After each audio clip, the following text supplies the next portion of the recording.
Aujourd'hui, nous allons parler de l'utilisation sécurisée de la messagerie électronique. C'est un outil que tu utilises sûrement tous les jours, que ce soit pour envoyer des messages, t'inscrire sur des sites ou participer à des jeux en ligne. Les emails sont très pratiques, mais ils peuvent aussi représenter une porte d'entrée pour les pirates informatiques. Heureusement, il existe des bonnes pratiques simples et des outils efficaces pour sécuriser ta messagerie. Nous allons premièrement aborder le sujet des bonnes pratiques de la création et de la gestion des comptes mail. Pour bien protéger ton compte mail, il est important de choisir un mot de passe fort et unique. Idéalement, il doit contenir au moins 12 caractères, des lettres majuscules et minuscules, des chiffres et des symboles.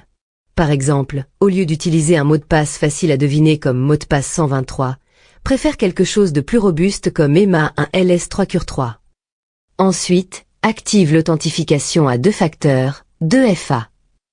Cette option ajoute une étape de sécurité, comme un code envoyé sur ton téléphone, ce qui empêche un pirate d'accéder à ton compte même s'il connaît ton mot de passe.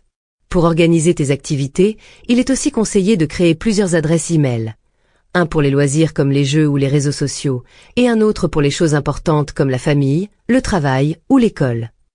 Nous allons dans cette deuxième partie savoir comment reconnaître les emails de phishing et les spams. Un email de phishing est un message frauduleux qui cherche à te tromper pour te voler des informations personnelles, comme tes identifiants ou tes coordonnées bancaires. Il est essentiel de savoir repérer certains signes.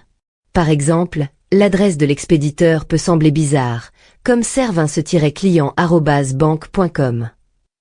Le message peut aussi contenir des fautes d'orthographe ou tenter de te faire peur en te menaçant, avec des phrases comme « clique ici ou ton compte sera bloqué ». Si tu reçois ce genre d'email, ne clique surtout pas sur les liens ou les pièces jointes. Signale-le comme spam ou bloque-le. Maintenant, dans cette troisième partie, nous allons parler de l'utilisation des filtres de messagerie et les paramètres de sécurité. Pour éviter de recevoir trop de messages indésirables, active les filtres anti-spam dans ta messagerie. Ceux-ci déplacent automatiquement les emails suspects dans un dossier dédié, ce qui permet de garder ta boîte principale propre et sécurisée. Pense aussi à vérifier les paramètres de sécurité de ton compte. Certaines options permettent d'être alerté en cas de connexion inhabituelle ou d'activité suspecte. Dans cette quatrième partie, nous allons comprendre le cryptage des emails et l'usage des signatures électroniques.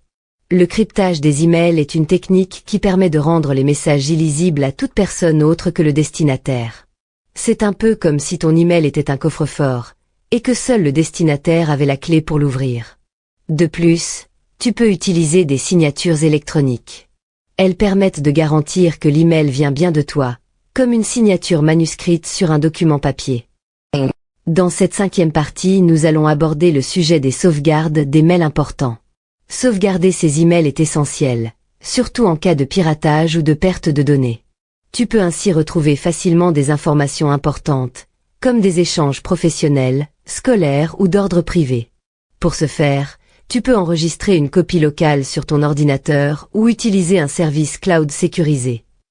Dans cette dernière partie, nous allons parler des bonnes pratiques quant à la protection de ces données personnelles par mail. Il faut être vigilant quand tes informations personnelles sensibles sont envoyées par email, comme ton mot de passe ou ton adresse complète. Une fois que tu as reçu ou envoyé des documents sensibles, pièces d'identité, numéros de sécurité sociale, etc., pense à les supprimer de ta boîte de réception et de tes messages envoyés. Sois aussi vigilant avec les pièces jointes.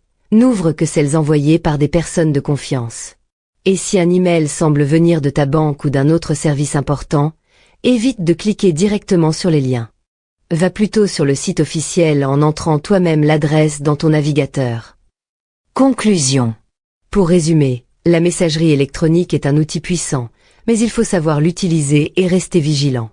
En suivant toutes ces bonnes pratiques, comme l'utilisation de mots de passe forts, la reconnaissance des emails suspects, l'activation de la 2FA et la protection de tes données personnelles, tu peux utiliser tes emails en limitant les risques de sécurité.